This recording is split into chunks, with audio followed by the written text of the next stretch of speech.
Hello, viewers. Good morning. You are watching QTV this morning. I am Ibrahim Abalde. We are back again on another edition of this program here on QTV. Wherever you're watching this program, we're saying hello to you. And, thank you very much for following all the time. And co-host of this program is Julde Njai. Julde, welcome. Thank you, Ibrahim. Good morning to you. Good morning to our viewers from wherever you're watching us from. It's always good to be back on this show. Yes. Especially if I'm sharing it with my partner. Yes, exactly. I mean, why Mr. Boy mu ngi contact with like I mean hola mu ngi naxari. Why xam nga as slow as a chameleon.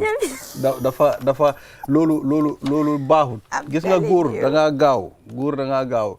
Mr. Mbodj, what is the problem? Xool nga fii bañ taka fii jigéen yëpp léegi Julde dem na. Te koo bugga rek ñu taka ko. Koo bugga rek ñu yóbbu. What's going on here? First base, dafa am issues. I think you are using a slow one. Wow, dafa am issues. Well, we are dealing with that. Sooner or later it will come.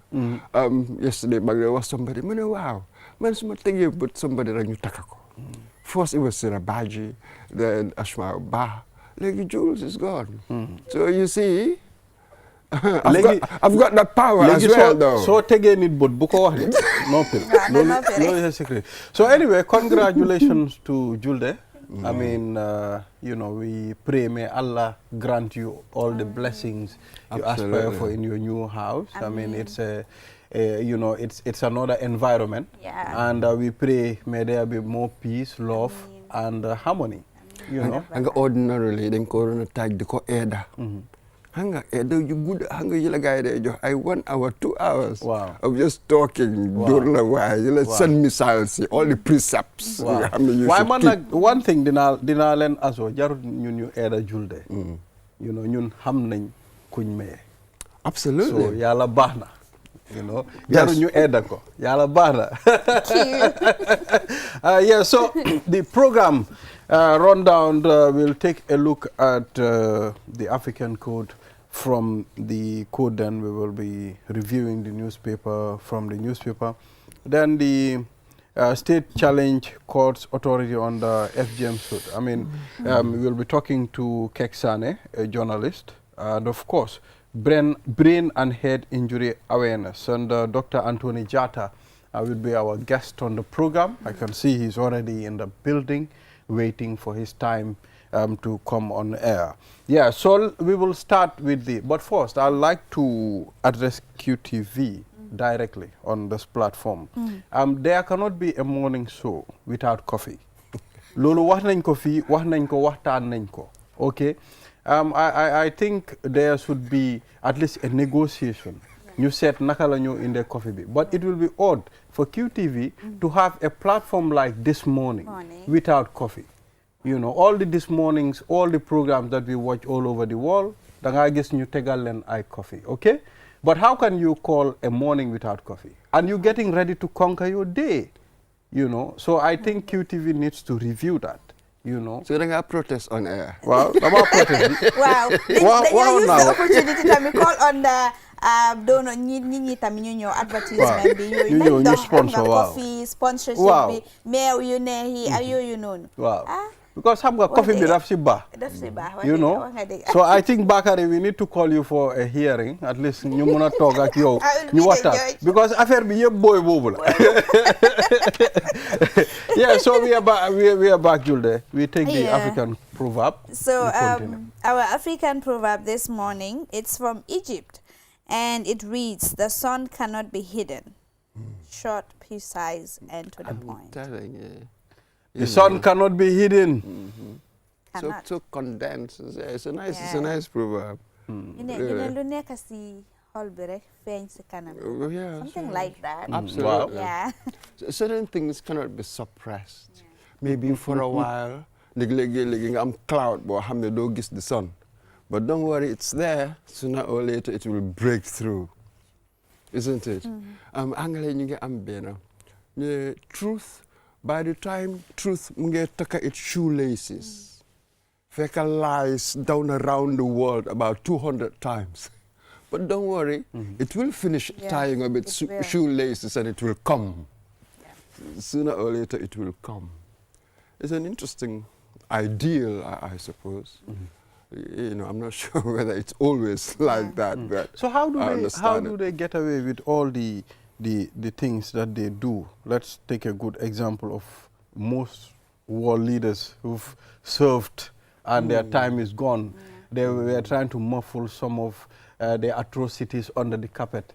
You know, some got away with it. That's exactly it. That is why I mean, this is what I mean. But again, maybe here it's talking about this son cannot be hidden. The fact that you were not apprehended and perhaps prosecuted doesn't mean that the truth wouldn't come out. Yeah. Maybe it will come out after you're dead, but still people will know. I think this sort of proverb is addressing something like that. Not necessarily justice and all the rest of it, you know, even though perhaps it could incorporate that in the end, justice prevails. But I'm not sure whether life is like that. I'm not sure. Maybe the truth prevails, that it comes out, but, you know, it's a slightly murky area, really. So I'm not sure whether certain things prevail in the end. Well, you know what I mean? You know, like this one cannot be hidden. Yes.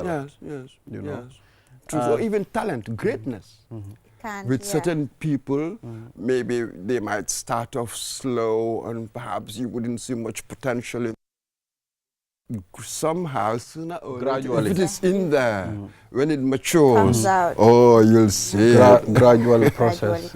Yeah, so that is a talent. I mean, you know, good work. At the end of the time, you know, there was a time I was discussing with the citizens of a different country, and I said to the person, "Why is your economy so down now? I mean, it's different from the past 5 years." I mean, he said, "We got a new finance minister, you know, and when he came, things change. You know, they changed our first finance minister, and that guy was trying to do 1 or 2 things to make sure there is a stable economy. But once they changed him, we start feeling the pinch." I said, probably people didn't notice when he was serving before, the things that he was doing, but now he left, and now people are feeling the pinch. Yes, sometimes it's like that. During your time, it is said that a prophet, you're never really a prophet in your land during your time. It's only afterwards. So, yes, these things happen. You know, people never really know your value until you leave. Exactly. That is what it is. It is what it is, yeah. So, what are some of the papers we have here? Yes, so we take a short break. All right. Then after the break, then we'll look at the papers. We'll be back. Kiusel moy suñu boss. Kiusel moy suñu boss. Kiusel moy suñu boss. Soru. Go. Ebe da full network suda tili. QCell. Ni lafta diamla wati jamala mune diata. QCell. Most reliable network dumala keta wati. QCell. Wo quality man nyon soto jam pona manke QCell. Hani be wulo ni farole kono walante be bako na jala fayola network ko se taria. QCell. Suñu boss. Nyo finjeka indi 3G ñu delu taxi 4G plus and now we bring you 5G. First and only 5G provider. Itella follow adi doron nesa keno. Gambia bela nyon tawa fele QCell. Ko fasunta buka busi QCell. Itella multi milka kukutol nati Gambia QCell meta lori la kilianol yele imanyina amanda wala itella ka quality dila dadi ma itelle silo wala wodol mume be kenoma. QCell sunyu boss. QCell sunyu boss. QCell sunyu boss. QCell sunyu boss. Connect solo be bambandi QCell sunyu boss. QCell most innovative QCell sunyu boss.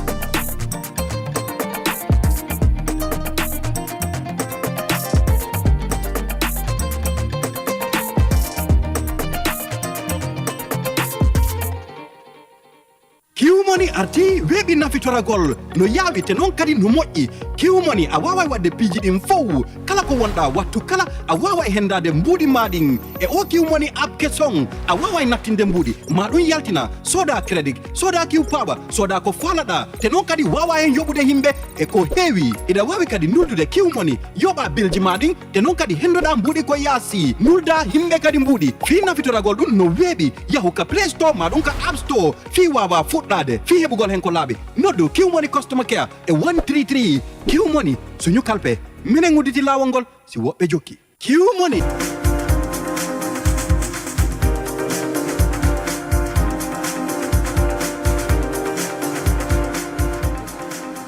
We are back. You're watching QTV this morning. I am Ibrahim Abalde, and on the program I'm with Jules Denjai.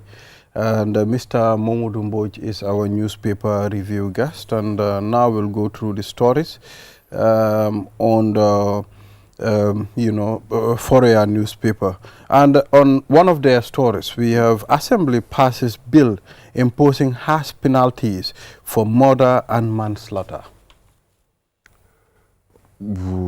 Harsh penalty. I know for murder, I thought we've still got the death penalty in our books. We do not apply but I think there is a moratorium on the death penalty. But what does a moratorium mean? It means that it can just be temporarily put on hold for now. That's it. Yes. Because the penalty is still in the books. If the state wants to enforce it, it can. Legally, it's still in there. A moratorium is just a choice. I've decided that, okay, we wouldn't use it, we wouldn't enforce it. We'll make it inoperative, we wouldn't use that. So that's just a choice. It's discretionary. But according to the law, we still have it in there. Is there anything harsher than that? Like maybe I need more details to sort of engage with that story.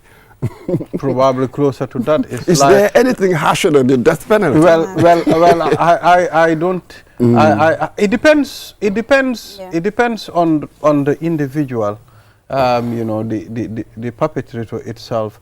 I mean, there are people that going through death penalty, the death sentence is far better than even being sentenced to life in jail without the possibility of parole. Well, individual subjective understanding of things, that's one thing. There's nothing that one can do about it. You can have as many subjective opinions as you have individuals. But the state sort of is based on principles. So let the individuals think whatever they want to think. But the state does what it does based on the laws and common sense and the rest of it. So we're talking about two different things, If the state wants to enforce the death penalty, it can. Well, one thing I know, for there to be a solution to some of these atrocities happening in the Gambia, or any other person, any other place in the world, there should be harsh penalties, on perpetrators to make sure they don't repeat such kind of acts. The death penalty, of course, and we talk about life in jail, we talk about the incident of stabbing. Maybe you can attract a penalty of maybe 10, 15 years in prison. So those are very harsh, penalties when put in place. Yes. The idea that harsh penalties would deter people, as it were, from committing certain crimes, really is a myth. America, in many states, they've got the death penalty, but the murder rate hasn't gone down at all. So this is an old argument, really, especially in law. People who've been to law school, you would encounter this kind of arguments, whether harsh penalties are a deterrent to people committing crimes.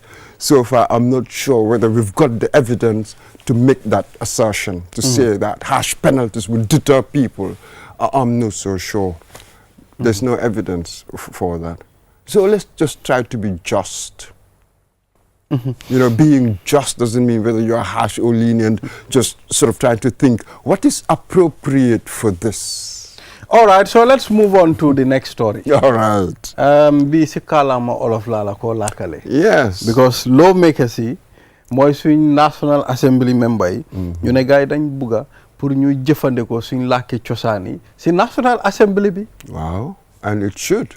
Why not? Lii kay dafa yàgg dañ ko waroon a def fi ñu amoon nañ problems yi I don't know standardization kii lan la miin kii lan la miin xam nga léegi ci waxtaan dina am points yoo xam ne da ngeen ko dee werante xam nga ci anglais su ma use word xëy na ñu ñaar ñu sort of dispute lan la miin am naa reference damaa dem jëlee di dictionary ma read ma gis definitions and all of that standardizations yooyu pour ma mun a use language bi in a formal setting standardizations yooyu existed am nañ fi Mamadou Dieng director of curriculum and we made this point to him mu ne yes they are working on that ñëpp understand nañ ne you need these tools these materials really pour nga make the language really work for you so we are working on that. There were reasons why we couldn't do it but you know one step at a time just because maa ngi am the will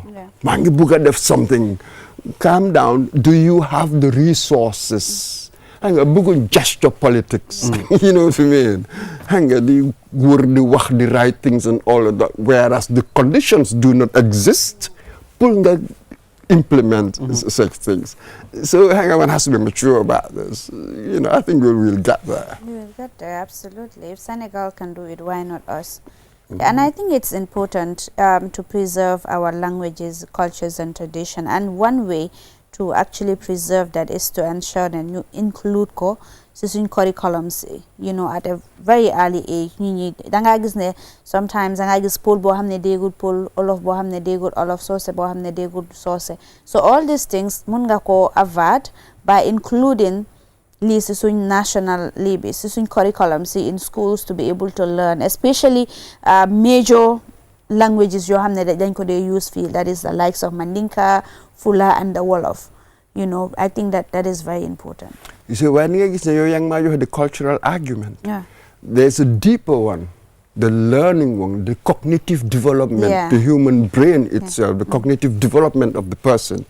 Gis nañ ne language bi nga nampa, especially early education, early childhood development, stuff like that. You teach la ak lolu. Sa brain bi nim dey développer, cognitively nim dey développer muy gëna gaaw keneen koo xam ne dafa war a learn another language boo xam ne dañ ko isi. Absolutely. So Mamadou Dieng again called it the learning losses. They have in early childhood education, stuff like that. So it is absolutely crucial. Yes, really, when you incorporate ye and it works well, as it were. So, oh yes. So, the argument has been around for a long time. It's just that you know So, the Ministry of Basic and Secondary Education, you know, they are doing a pilot project on, you know, using our local language schools starting from grade 1 to 3. I mean, to see how it's going to change maybe the mindset of these youngsters.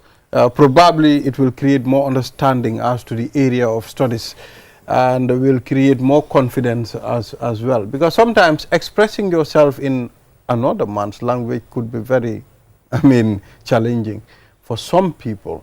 There are students whom you know, not even students, even National Assembly members, we watch our sittings on TV. You will realize even some of our National Assembly members cannot express themselves properly. Problem for everybody. You don't feel you know the background. Maybe you're from an educated family, perhaps even vastly westernized. The movies that you watch, your parents or so you're used to speaking English outside of the school context. So that confidence and socially munga express sabopa. So you like that, well, we call it cultural capital. Like that cultural capital from the home. So ñi nga xam ne nekkuñ from that background, they wouldn't be doing that facility with the English language. So they were completely different. So you like that sort of like middle class bourgeois upbringing. But in Africa, that class emerged after the colonial period. So this is it. So ñooñu dañoo am advantage, whether you like it or not. Whereas buñ change you teach in our local languages, perhaps the narrow comprehension. Comprehension sort of better. And when you learn that first, then you to Angle or French or Portuguese, whatever, then you get an eye. Then you result. And then I just the opportunity to have that critical thinking mindset. Wow, I mean by the cognitive development. You then begin to question things. Li nakal hapule lele nakal hapune why danga gis ne at an early age education system bi dañ ko design in such a way ne duñ la dee allow nga critical in such a way because danga gis ne Spyro Jara wala ñu ne nga draw lele comme ay draw you know when you're so young drawing lañ la dee def even though comme art is important to some extent but danga gis ne duñ la dee teach num dañ ko structure in a way ne duñ la dee allow nga think outside of the box. Why did I say generally education for a very long time no one that top down kind of instruction students young for danga diglu teacher but gradually the whole philosophy of education mungi change so it becomes more dialectical now it's more dynamic hanga daga la ñomit ñu wax la back and forth so ñu ngi changing the whole concept of education now and that's it, that's very important.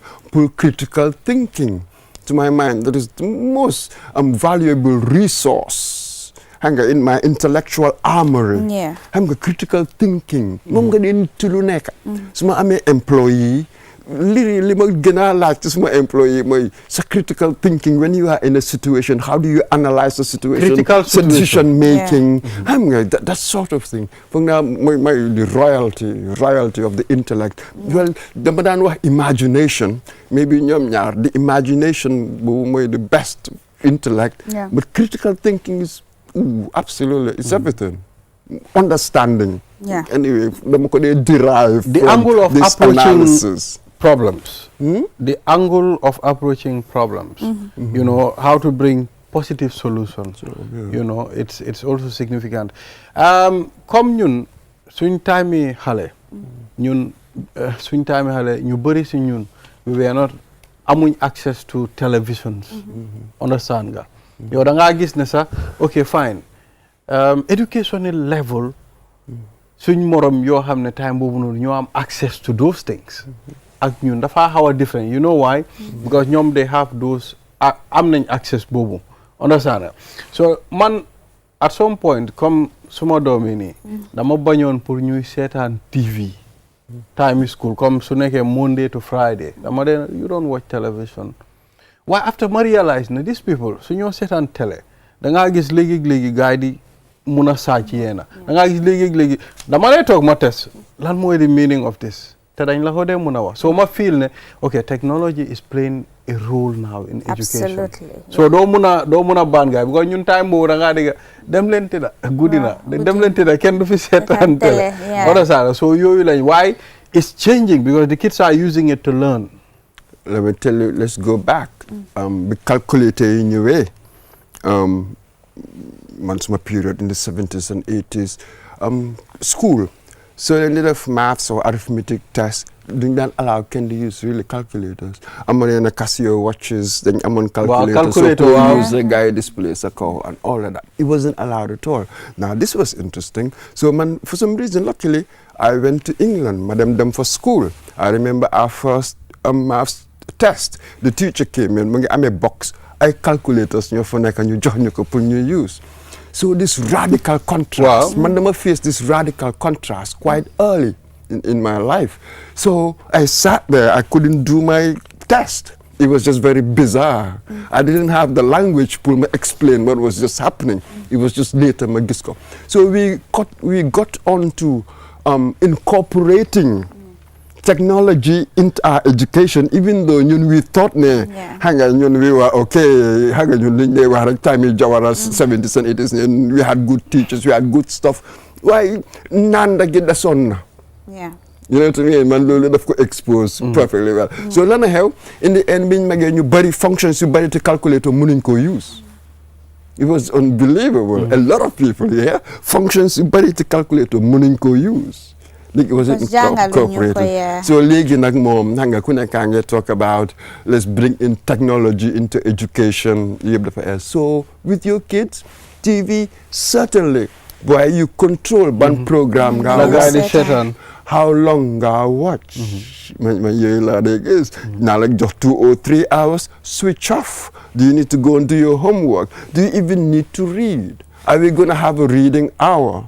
That sort of thing. That it depends on what you want to do, but it must be within your control. They need that. Absolutely. That's it. You need to be a parent. Nekku ne oh xale yi lii lañ bugga. Luñ bugga rek nga jox leen. Wow. Xamuñ much. Wow. Then yow sa xel bi ëpput bu xale yi de. If I'm gonna be doing ne xale yi lii lañ bugga. Maa suma doom yi ñoo am xel. Because there is a reason lu tax nga nekk for as a parent. Be a parent. Hang afterwards, hang a parent ak doomam, you can become friends, you can become all sorts of things. Wow. But before that, in the beginning, be a parent. Then legacy be a good friend. You all blame election. Yeah. Exactly. Because it's your fault. Definitely. Partly. It's not ever entirely one's fault. Yeah, because society has a role to play. In the main, it's your fault. So, Julde, ex-PPP leader disappointed with IEC over decision to recognize a rival group. Rival group? Rival group. Who's the rival group? Oh, within PPP, there was a split. Monica half die, sen election be. Yes. You have two candidates who are claiming to be both from the PPP party. So that was it. It will be interesting to hear from IEC to know exactly whether that is, what does the law says about that. Are you not just... Absolutely, and PPP, it seems like a party floundering, sort of. Is it like the death throes of a great party? I don't know what to make of it. I don't know what to make of it. But let's see. Internal squabble, I suppose. Mayors respond to Barrow's call for collaboration with council. Mayor Low and Talib Bensouda, probably the president said, okay, why not we collaborate and work for a greater good? I mean, why not we do this thing together? You alone cannot do it. The point is, it is impossible for central government to really, the kind of effect, the kind of economic development that it wants, it is impossible for central government to do it without local government. The kind of bureaucracy we inherited really from the Brits, our colonialists. When you look at all our bureaucracy, our system is really what we inherited in many ways. So much of local development, if you like, is brought by local government. That's how it works. Central government, the agencies, there are certain things that they can do, but really to bring down the central agenda to local level. Yes, and you have each area, all these different areas, sort of making the movements, as it were, taking care of their local issues. Without local government, how are you going to achieve that? They cannot work without each other. I mean, that's absolutely it. So local government is really integral to good governance. There are certain regulations, certain laws, they can only be enforced by local government. Imagine, for instance, the tobacco stuff. I mean, we're relying so much every once in a while. We have the photo ops where drug law enforcement, police, and all sorts of agencies come together. They're cracking down on this. They go for a week or 2 weeks or 3 weeks, you stop. You cannot be in the whole Gambia, all of you, all the time. Now give it to local government. Each will take care of your own little patch. So the whole country, it's like you're applying it uniformly. You see, there are many laws that only local government, how do you make it work? That's really when you can have effective implementation. central agencies can just do so much. Yeah, absolutely. So, Fanna, this call comes after President Barrow visited Serekunda, Sandika market and that of Latrikunda, which were engulfed recently by fire. So, for him, he is calling for collaboration between the councils to be able to relocate these Sandikas, because over the years we've seen that almost every year we fire outbreaks in these Sandikas. You know, because Ninko they compacted, the way it is compacted, there is no space and all of that. Sometimes I wonder how are they even safe there. So I think it's important to actually relocate them. But calling for collaboration with the councils, I think that is also apt, because these markets are under the purview of the local councils. Absolutely. Government, councils, people, us. How do you organize things? This morning when I was coming with our GM Malika, we were saying this, it appears as if it's difficult for us to self-regulate. Yeah. That's why some people will tell you, oh, Yaya Jammeh should have been here. You know, you need somebody with the whip. Which I'm like, please, I'm not a donkey. I'm a human being. I don't need to be whipped for me to do the right thing. So it is that difficulty that we're having right now. Sure. How do you self-regulate, as it were? So this is it. The market, we build things wherever we want. When there's an emergency, for the emergency vehicles to drive through, they can't. Is it so difficult, you know, to organize ourselves in such a way that, you know, certain emergencies, the emergency vehicles can drive through? It's so difficult to self-regulate. Even look at the traffic. It's extraordinary. It is. We The just laws can't are there, self-regulate. but It's just very people bizarre. are not respecting Yes, and even when we were kids, if somebody comes with gifts, you would see how everybody's jumping around. We are not, it seems one is not orderly. You know, whereas if you had queued, it would be quicker. Yeah. And then the big boys wouldn't take advantage of the smaller boys. It would have You been see, easier. there's more just. You see, where you just say. So considering, we cannot self-regulate. considering those attitudes, I mean, Mr. Boj, this is what we are moving with. This is what we are growing with. This is what is already in our heads. And to move as a people or as a country would be very difficult with those kind of ideologies in your head already. But you see, this is the key. I am from the Gambia, born here, grew up here, but I'm thinking like this. I'm not unique. Do you know how many people are thinking like that? So there's certainly something going on. Yeah. It's just that it's important that such platforms, this is said, it used to be said that it is in the newspapers that a nation would have its intellectual conversation. So this is part of the conversation. Perhaps people who were not thinking like that. So by bringing it out, now it begins to occur to them. Yeah. You know, this is how culture really sort of evolves. And what are we doing at the schools? You see, there's, you know, we can tackle this from different angles. Right. This is just what is. But it's important that we talk about it and expose some of these things. Yeah, so Mr. Momodou Mbodj, thank you very much for joining us on this program. Pleasure's all mine. And, you know, we would leave you very soon, but we will... Very soon? We have something to play on air, and then we will talk to Kek Sane. Yeah, so thank you, Mr. Mbodj. Go enjoy your coffee. Thank you very much. All right, so let's take a look at the video.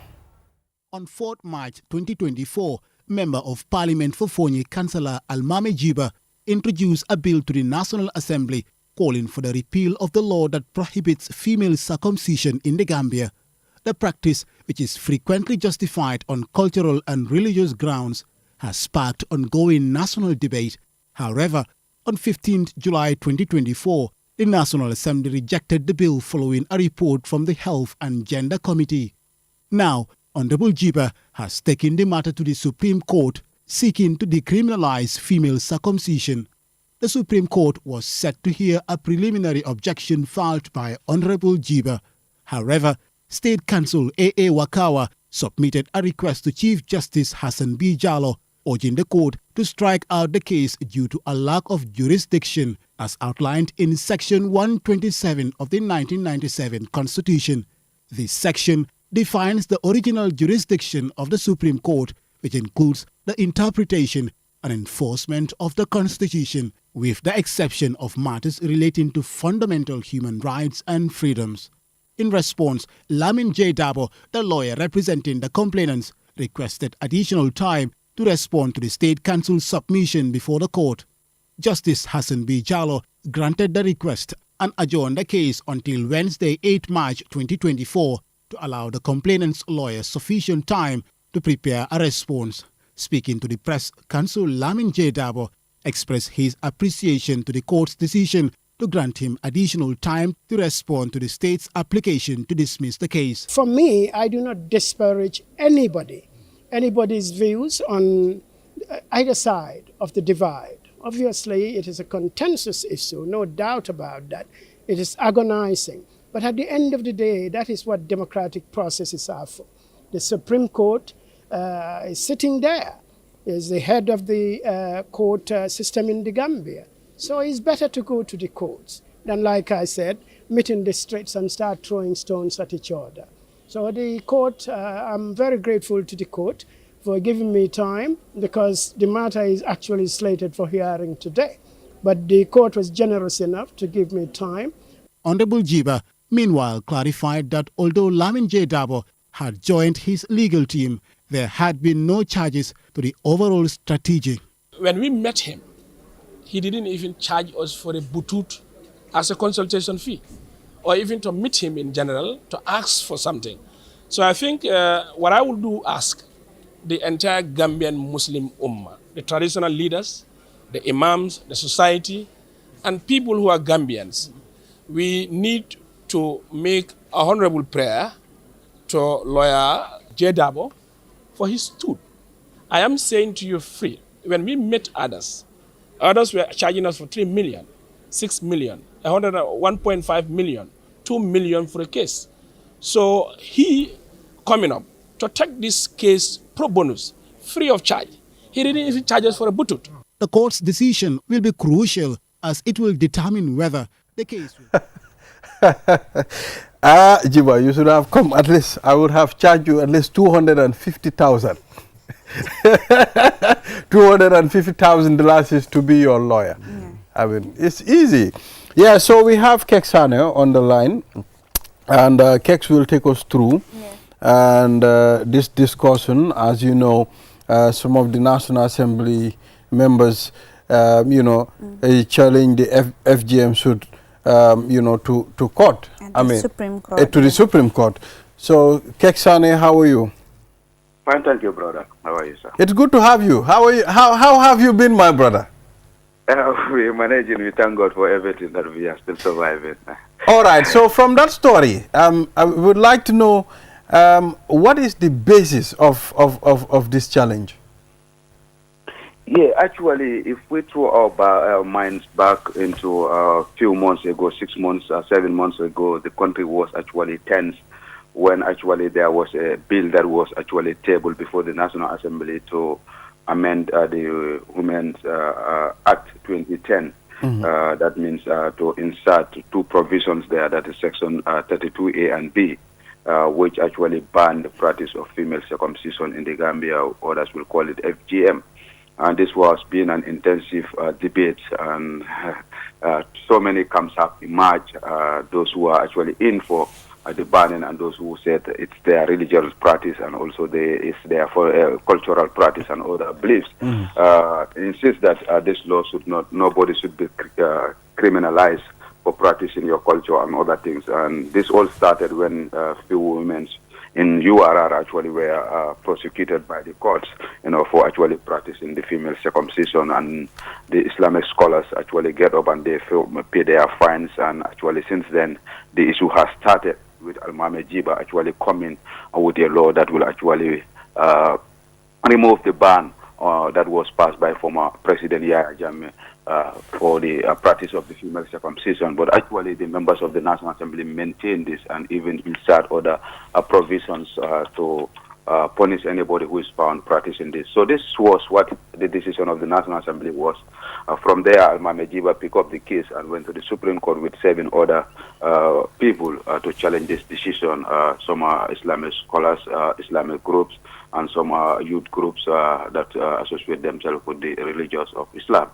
So they actually challenged this decision to the Supreme Court by filing a case, and they are demanding 3 issues that the court should actually declare that the National Assembly's members acted on powers, an excessive power, the power that is not vested in them. They use an excessive power to actually pass this law. They also want to declare that Section 32A and 32B are in contradiction of the 1997 Constitution, precisely Section 17, 1 and 2, Section 25, Section 33 of the Constitution, which deal with the fundamental rights of citizens and also the freedom of association. So this is the lawsuit that Almame Jiba actually filed. So when he filed before the first time, they were actually struggling to secure a lawyer because they have been going to the court on several occasions where Almame even decided to actually represent himself and the 7 others, but the Supreme Court told him that you can only represent yourself, but you cannot represent the others. Then they have to go and search for a lawyer or a service of a lawyer. So they have been battling far too long to secure the service of a lawyer until yesterday that Counsel Lamin Jedabo appeared before the Supreme Court announcing his presence or his appearance on behalf of all the plaintiffs. Those are the 7 plaintiffs plus Almame Jiba, make it 8. So this is this is the brief history of actually what bring this case before the court. All right. So what are the legal arguments used by the state to challenge the court's jurisdiction or authority in the FGM case? Yeah, thank you. State Council actually rely on Section 27 of the 1997 Constitution to say that the Supreme Court doesn't have the jurisdiction to hear this case. And if you look at Section 27 of the Constitution, it's reads that the Supreme Court shall have the exclusive jurisdiction for the interpretation and enforcement of any provisions of the Constitution other than Section 18 up to Section 33 of the 1997 Constitution and Section 33. So this is what this guy is relying on. So for him, since Almame Jiba and the core are saying that Section 17, Section 25, Section 33, the banning of the female circumcision actually has violated the fundamental rights. So this guy relies on Section 27 of the Constitution, which says that from Section 18 up to Section 36 of the 1997 Constitution, any right that has been violated can only be heard by the High Court, not the Supreme Court. So he relied on this provision to say that the Supreme Court lacked the jurisdiction. It has have gone to the High Court, which deals with the fundamental rights. Supreme Courts deal with, this is not an interpretation, but it's infringement of somebody's fundamental rights. So since it is infringement of somebody's fundamental right, the jurisdiction lies on the on the High Court, not the Supreme Court. So this is the provision that he relied on and argued. So, and he was heard by the Supreme Court, a 5-man panel, the panel of 5 people actually. There is a female there, so five panel of judges. So they have heard from him. Now it's the turn of Counsel Lamin Jedabo to tell the court, the Supreme Court, to also respond to the argument filed by the State Council, and the Supreme Court will then take a decision whether they have the jurisdiction to hear the case or they don't have the jurisdiction. Kex, Julde here. I just want to know whether the Supreme Court has ruled on similar cases involving human rights and cultural practices before, and how will that really influence this particular case? Yeah, actually, when it comes to human rights, because the matter is at the court, we don't want to argue, but most of the human rights issues go to the High Court. If you look at example, when Bora feels that his fundamental rights were violated by the police authority, he was detained beyond constitutional requirement, Pamodu Bojang of Membekering, they all went to the High Court, and the High Court made a declaration. I think Pamodu Bojang was before Justice Bakiri, before he traveled back to Ghana, then it was Justice Aye of the High Court, and Bora, I could remember, went before Justice Jaide. So the precedent cases that we have that deals with the fundamental rights were heard by the Supreme Court, were heard by the High Court, not the Supreme Court. But I don't know what will be actually the decision of the Supreme Court, whether they will say they still have the jurisdiction, even though, the law says, because they are the apex body of the Gambian court, the highest courts. So whether they will actually say they have the jurisdiction or not, this is something that has to be decided. But the previous cases that this is fundamental rights were heard by the High Court, not the Supreme Court. Can I just ask something? Mr. Sane, this is Mamadou Mbouch here. Yeah, but yes, your reference to past cases. I wonder, what is it they want from the Supreme Court? Would it be a declaration? Or, because I remember the Minister of Justice making a distinction between a declaratory ruling and executory ruling, where perhaps you might be required to do something. What is it they're seeking from the Supreme Court, or what can the Supreme Court, how can it rule? What do you think about this, the declaration or the execution? Yeah, actually, these people, they are not only, they are asking for declaration, but not only actually that, but they are also asking, asking the Supreme Court first to declare that the amendment of that provision by the National Assembly members doesn't follow the due process. That means that it is unconstitutional. Since it is unconstitutional, then they should declare that it is null and void. That means that it doesn't even exist in the first place. They also went further to say that the Supreme Court should also strike out section 32 and 32A and 32B. And 32A and 32B are the provisions that ban the practice of female circumcision, and the other provisions even put punishment that what you should face if you actually practice this. They went further to say that there should be also a declaration that the National Assembly members acted beyond their legislative power to pass the amendment of that provision. So they are asking for declaration, but they are also asking for the deletion of that provision from the Constitution, from the Women's Act. So once it is deleted, if the Supreme Court maintains that it's deleted, that means that there is no provision that bar people from practicing the female circumcision. And also there will be no section that talks about the punishment that one should face once you do that. So they are asking for declaration, and also a pronunciation that it is unconstitutional, and a deletion of the provisions that were inserted. Okay, final question here, Kex. To what extent can courts intervene in matters traditionally governed by state or cultural practices such as FGM? Yeah, in this situation, they are not actually, they are dealing with even because the Supreme Court has what we call the exclusive jurisdiction to hear when there's any interpretation of the Constitution. And here they are also requesting for what we call because for them they say that the action of the National Assembly, the decision of the National Assembly is unconstitutional. So now they are actually challenging a law that has been passed, that law is unconstitutional. So it's the Supreme Court to tell us actually. So if you want to look at it, whether they are even looking at the cultural issue might be, but they are looking at the legality of the whole process. So you have to look at it in that angle, not as a cultural issue that is before the Supreme Court that they have to deal with. But it's just like when the veil case of these guys went to the court, when the students were banned to put on their veils to go to school. Some believe that it's their religious culture, that they should put on veils. But the High Court, before Justice Jada, is not looking at the cultural aspect of it, but the fundamental right that the students face, that actually it violated their right to freedom, association, their religious practice, and other things. So they look at the angle of the fundamentals here, rather than actually the religion aspect. All right, thank you very much. Aspect. Thank you, Keksane. Yeah, but just so I don't know whether you guys will be interested, but there are also other cases, just to give you a sum of what actually happened, because this is not the only case. All right, go ahead. Today we are expecting another one that is challenging also the decision of the National Assembly in regards to the 2025 budget that was passed by the National Assembly members. There are civil society, Madi Jobadesen, Mati Jau, Pasamba Jau, and Ababu Karanyang, who challenged the decision of the National Assembly that they have passed the 2025 budget beyond the constitutional requirement that says that 3 months before the end of the 2 months before the end of the 3 months before the end of the financial year, the Minister of Justice Minister of Finance must table the budget estimate before the National Assembly. But these people challenge that was done beyond the constitutional time frame. So that means that the whole 2027 budget is unconstitutional. The Supreme Court should declare that the actions of the National Assembly doesn't confine itself with the law. So that means that they should actually order for the passing of the 2025 budget to be annulled.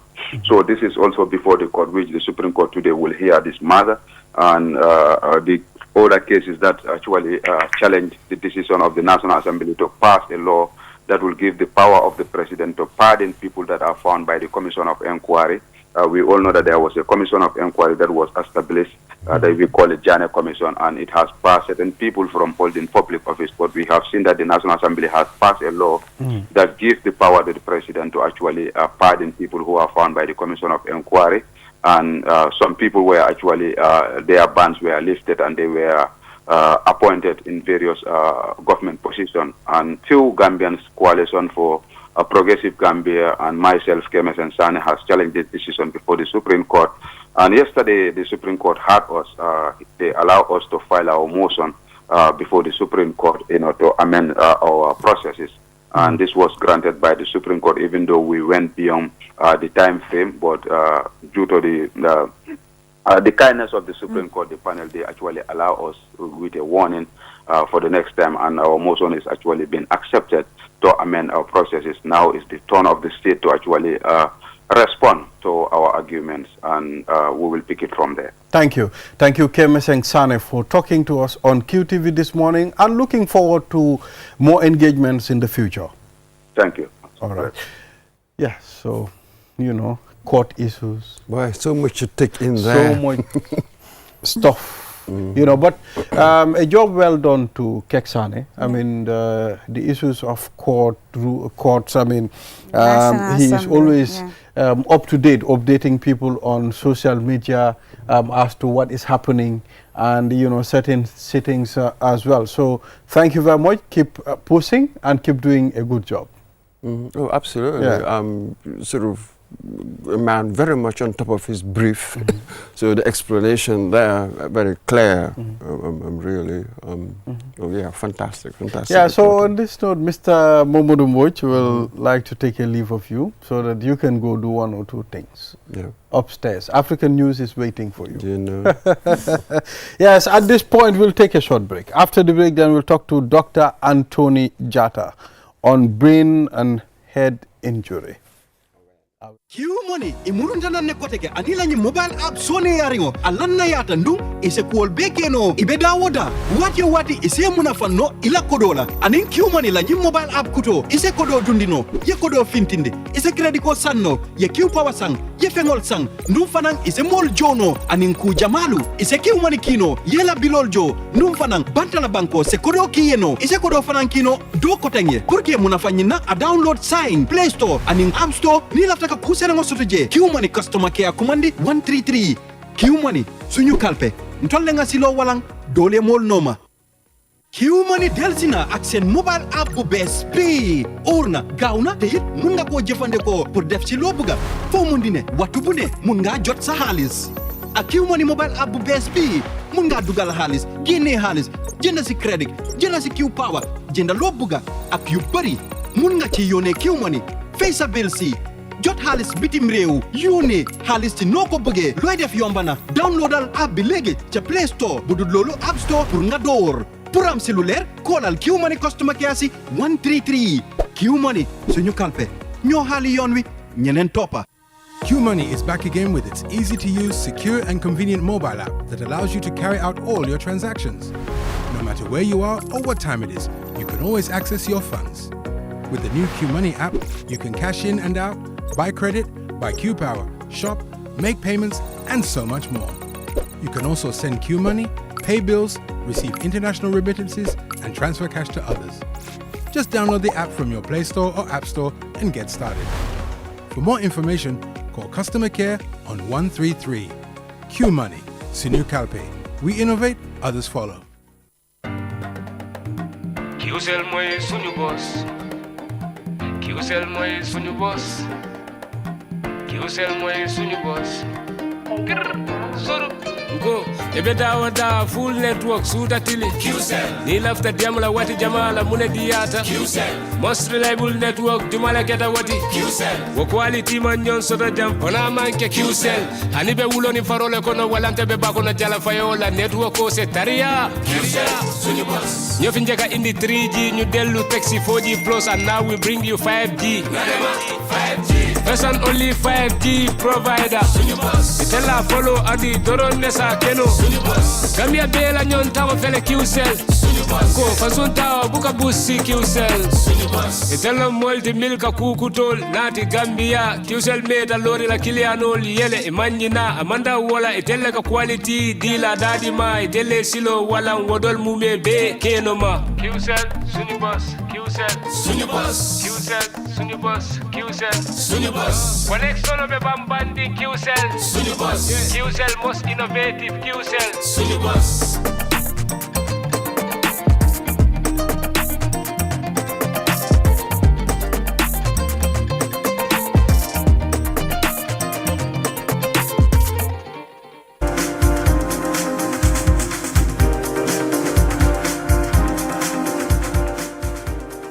Thank you very much. You are watching QTV this morning. I am Ibrahim Abalde.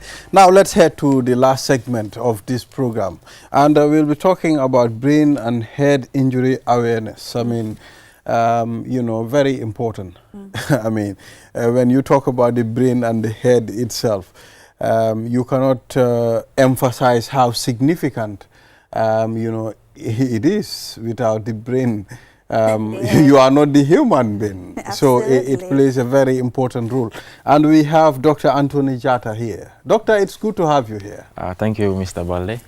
Good morning, viewers, wherever you are watching from, the Gambia and beyond. I am Dr. Anthony R. Jata, and I am happy to be here today. Yes. I mean, it's good to know you are from St. Peter's. I mean, St. Peter's products. Yes. I was there with Miss Julde. With Julde, yes, she seniored me a year. Wow, nice, huh? St. Peter's products. Absolutely. All right, so let's start with your profession.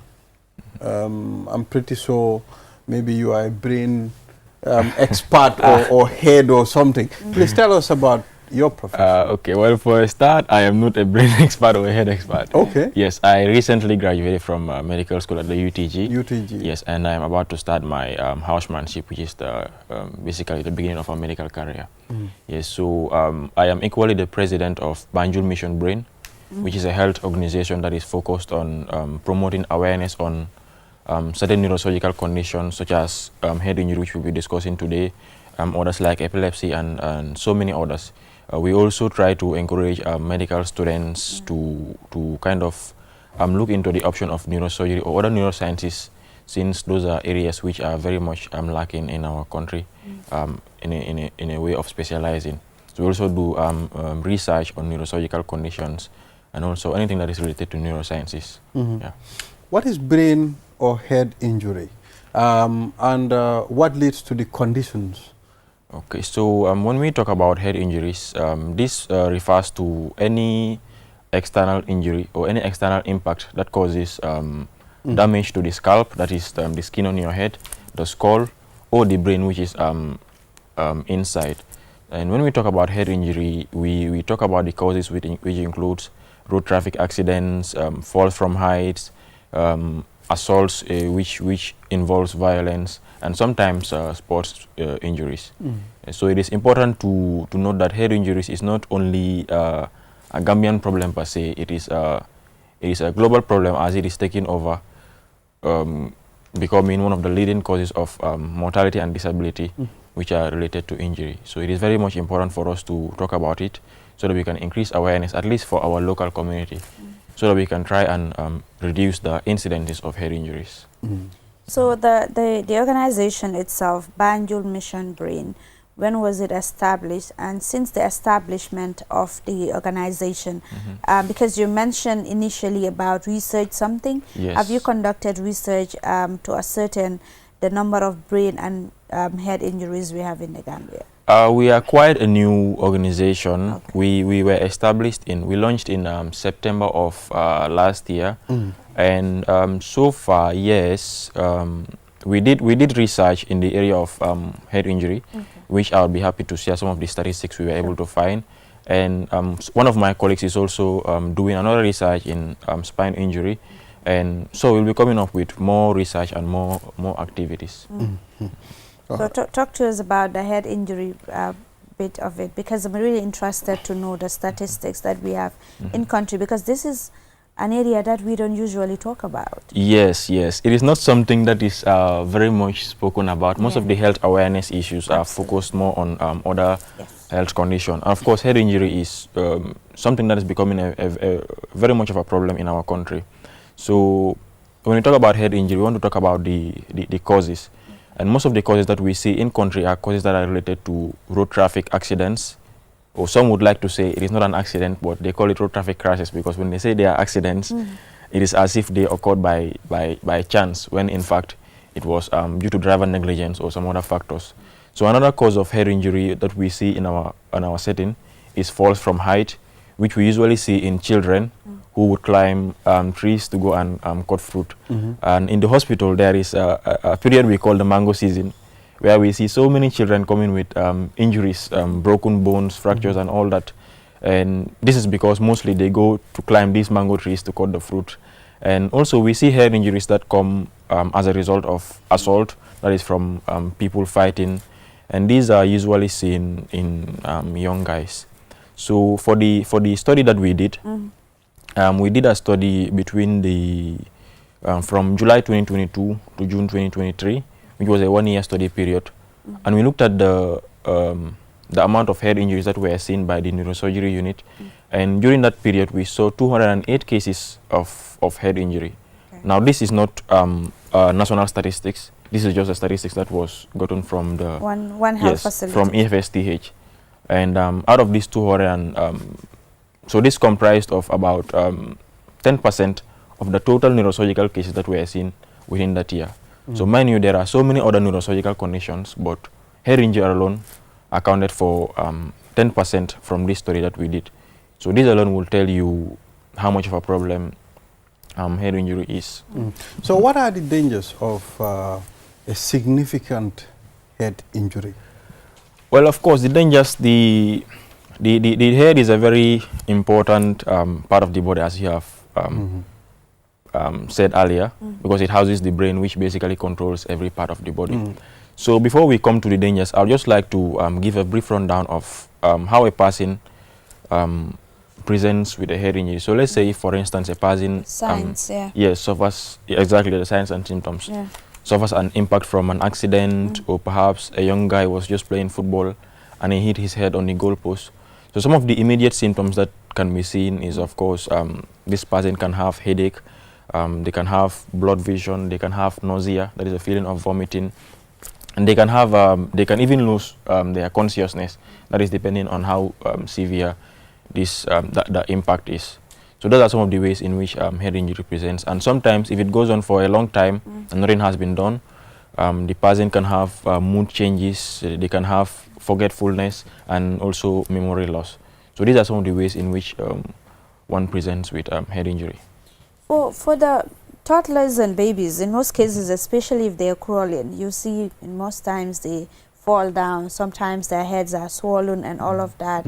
I mean, is that something to worry about? Because I see a lot of mothers, the only thing they use is shea butter that they use and rub it on the head, and that's it. They don't seek medical attention. Yes, it is very, very important to seek medical attention once someone has gotten an injury on the head, or if it is a blow or whatsoever. But coming to the question which you asked toddlers, so even in our study, no one is really safe from head injuries. It can happen to anyone from infant all the way to the elderly. And in our study, the youngest age that we found that had head injury was a 2-month-old baby, and the eldest was 97. So yes, head injury is also common also happens in toddlers. This is mostly seen in babies, those who are put to bed, and for some reason the bed doesn't have any guards to prevent the child from falling. So this child or baby may fall, and have trauma on the head. So what can be done, especially for babies, if a child suffers an impact on the head, what you would do as a mother is take the child to the hospital, because they have to be cleared by a medical doctor that they are fine before anything else has to be done. So we don't have to assume that we could just have to rub something on the head and they'll be fine. The safest thing to be done is to take this child to the hospital. But do we have the facilities? Because I can vividly remember there was a case of that. I think one of my cousins' child fell down, and then they needed to scan the head through using a CT scan. But that was a problem. I think they referred us to a private clinic in order to have that. Are the facilities are they readily available for people to do that? Well, that is also another problem that we face in country. But just to say, yes, the facilities are available, but they are not really adequate or sufficient for everything. And every once in a while, we have at the hospital some of the equipment having issues here and there. So yes, they are available, but they are inadequate, and that is one of the problems that comes up when we are managing some of these patients at the hospital. So we do have the facilities, we do have the expertise, but we need more resources for the burden to be taken care of. So who is at high risk of head injury? Yes, the persons that are usually at risk are we, the youth, and the males. Yes. Globally, the numbers are basically the same in terms of the people who are at risk of head injuries. So most other countries, the studies that they did, they found out that the young adults that are in their youthful age and the males are those that usually suffer from head injuries, or they are the most that are at risk. And that was the same thing that our study found. We found that about 52% of all those who suffered head injuries during the study period were males in their youthful ages. So this is probably because of the lifestyle that we live. We are sort of risk takers. The activities that we do, the sports activities that we do. So these are some of the things that predispose us, or the reason why males are more involved when it comes to head injuries. Okay. So let's now shift to the brain. Have you conducted a similar study to ascertain, because I want to believe there is a difference between the head injury and the brain injury, and how often do we have register cases in the Gambia here?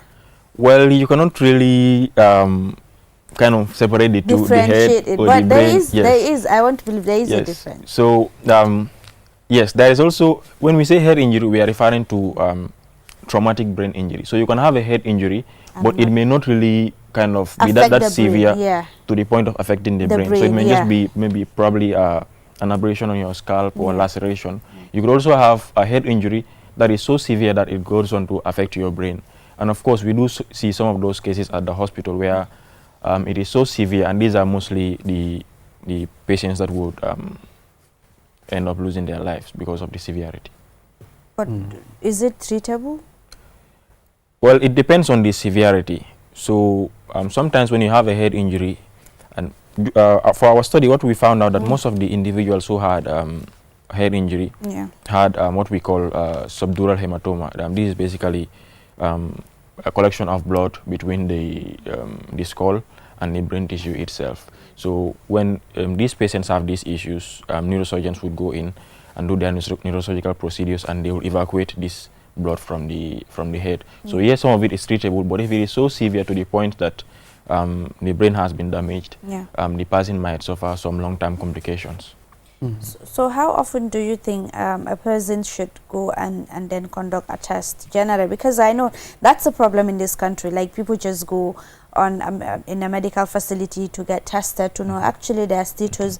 I know it's a problem, especially when it has to do with the head and the brain.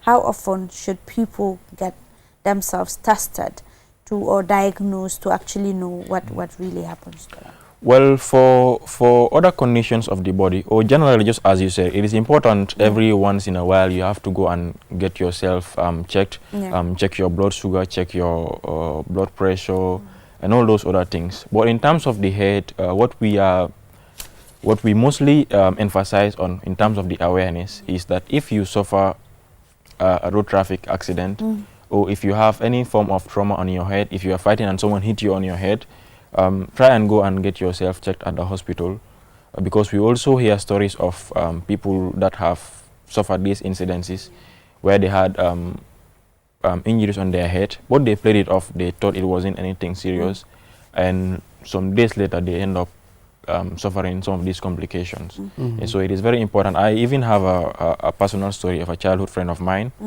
who was playing football, and during the football game, he was a goalkeeper, so he was going to he was flying to catch the ball, and unfortunately he hit his head on the goal post, and at the immediate instant he did not go to the hospital, but later on he kept on having headaches and all those other symptoms.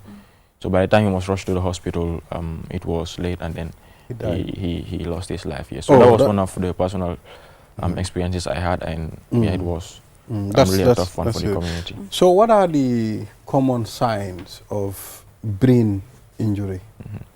Yes, these are the ones which we discussed earlier. So it depends on the severity. Yes. Okay. It's more or less the same. Yes. It depends on the severity of the injury. If it is not something that has not really much affected the brain, the person can just have headache from the trauma, or maybe the pain from the injury. The person can have maybe dizziness. But if it is so severe that it has affected the brain, the person can have loss of consciousness from that trauma. The person can have amnesia, that is forgetfulness, forgetting things that have happened before or immediately after the incident. Dr. Jata, we have seen in our construction industry today, most of the people will be working in bigger buildings without safety helmets, you understand? And we've seen accidents that happen. So let's talk about the prevention of this. Exactly, yes. So, of course, we cannot leave this place without talking about prevention, because when we talk about awareness, we're talking about how we can sensitize the people and the community so that we can avoid these things. So in terms of prevention, that's what we call primary prevention, secondary prevention, and tertiary prevention. So what we are trying to do here is to sensitize the people, the community, everyone watching, and that is basically primary prevention, trying to avoid the problem before it is already happening. So because in our settings we see road traffic crashes being the highest cause of these injuries, our prevention should be more focused on road traffic incidents. Of course, we do have some of those instances you've mentioned where people do not wear safety helmets when they are working on construction sites, which is also very important if you are a contractor out there, of course, especially those who worked in construct very story buildings. So it's very much important for you to encourage your workers to, or you yourself, to wearing safety helmets. And coming back to road traffic incidents, road safety is very paramount to preventing this problem.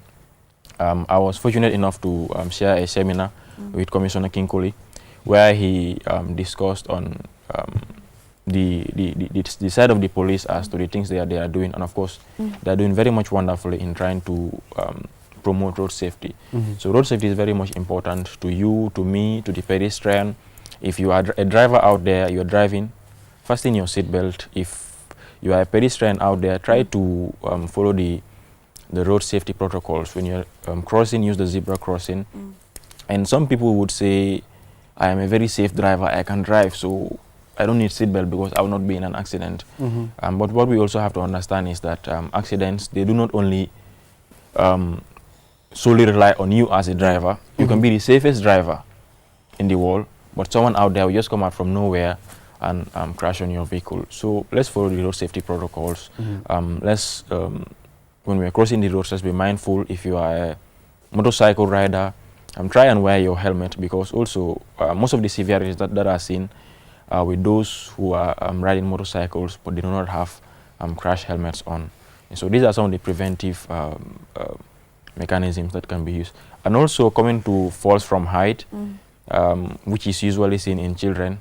It is very difficult to monitor children. It is. But I think parents and guardians out there should be mindful of monitoring their children, especially to the mango season that we are coming into. Yeah. I remember when I was young, I used to climb mangoes, but when it rains, my mom and all the elders in the house would specifically tell me, don't climb the mango tree.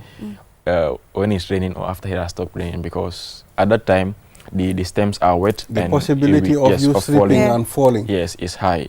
So it will be difficult to tell children, okay, don't climb that mango tree, but at least let's monitor them and exactly to prevent these falls. Exactly. And also the other causes, which are assaults or fighting, which we are seeing very much common nowadays. I think I don't know why people fight, but for me, I would always say it's not worth it. I would rather watch someone perhaps insult me or do so whatsoever, but I'll not be involved in a physical altercation, because nowadays when people fight, they aim to take in your life rather than just maybe causing some small injury to you. Yeah, so all those things are ways in which we can prevent head injuries. Thank you, Julia. I think we've already exhausted. Or do you have anything for doctor? because we know that there are different types of brain problems. You have tumor, infections, and others, and brain cancer of recent. We've seen that a lot. I mean, how can people really help themselves to really avoid some of these things? Because sometimes I want to believe is with that kind of lifestyle that we live, and sometimes I want to believe that it's a type of foods that people take. I mean, is this attributed to that?